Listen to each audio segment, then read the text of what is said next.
Hello दोस्तों, आप देख रहे हैं डी कोड इंडियन। तो दोस्तों यहाँ पे प्रधानमंत्री मोदी के द्वारा अनाउंस किया गया है कि वो हमारे देश के स्टार्टअप्स के लिए 1000 करोड़ रुपए के फंड को रिलीज़ करने वाले हैं, स्टार्टअप इंडिया सीड फंड के नाम से। उनके द्वारा ये भी कहा गया है कि इससे जो हमारे देश के स्टार्टअप्स हैं वो ग्लोबल जाइंट बनेंगे अपने अपने रिस्पेक्टिव एरियाज़ में। आज के इस वीडियो में हम यही बात करने वाले हैं कि क्या है स्टार्टअप इंडिया सीड फंड और इससे जुड़े कौन कौन से पॉइंट हैं।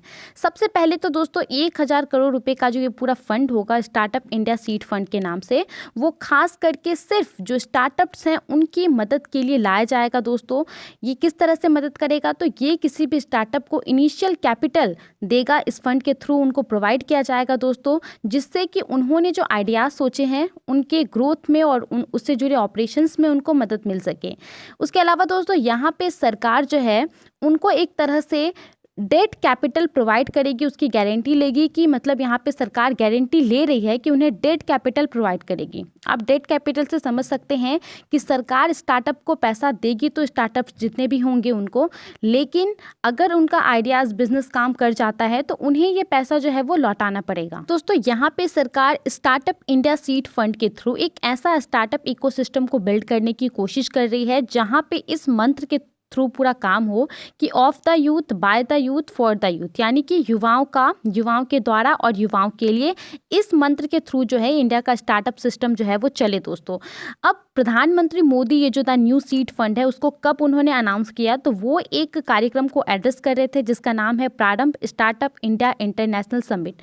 क्या था ये समिट दोस्तों, तो यहाँ पे 15-16 जनवरी को एक वर्चुअल समिट का आयोजन किया गया था। Department for promotion of industry and internal trade यानी कि DPIIT, ministry of commerce and industry के द्वारा ये जो पूरा समिट है उसका आयोजन कराया गया था। दोस्तों किस लिए कराया गया था, तो यहाँ पे जो टॉप पॉलिसीज मेकर है इंडस्ट्रियल फील्ड से, एकेडमिक फील्ड से, इन्वेस्टर या फिर दोस्तों जो स्टार्टअप हैं उन सभी को यहाँ पे एक साथ लाने के लिए इस पूरे कार्यक्रम का आयोजन कराया गया था।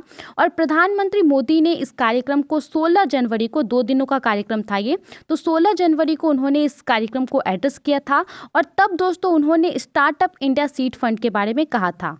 यहाँ पे दोस्तों क्योंकि हम लोग स्टार्टअप के बारे में बात कर रहे हैं तो कुछ चीज़ें हमारे लिए जानना ज़रूरी है। सबसे पहला तो ये कि इंडिया दुनिया में तीसरे स्थान पर आता है स्टार्टअप के मामले में। India world 3rd largest startup ecosystem है। 2014 की अगर हम बात करें दोस्तों तो यूनिकॉर्न क्लब में दोस्तों यहाँ पे इंडिया के सिर्फ 4 स्टार्टअप्स ने अपनी जगह बनाई थी, जो कि अभी दोस्तों 30 से ज़्यादा हो गई है।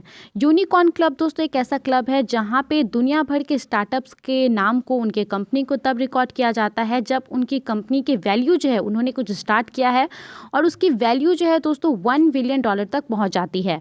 अब 2020 में ही सिर्फ 11 स्टार्टअप ने इस यूनिकॉर्न क्लब में अपना नाम बनाया है दोस्तों, और यहाँ पे दोस्तों 41,000 स्टार्टअप्स अभी जो है हमारी कंट्री में काम कर रहे हैं। अब दोस्तों बात करते हैं कि सरकार का अभी कुछ हालिया दिनों में इसको लेकर के क्या क्या कदम सरकार ने उठाए थे।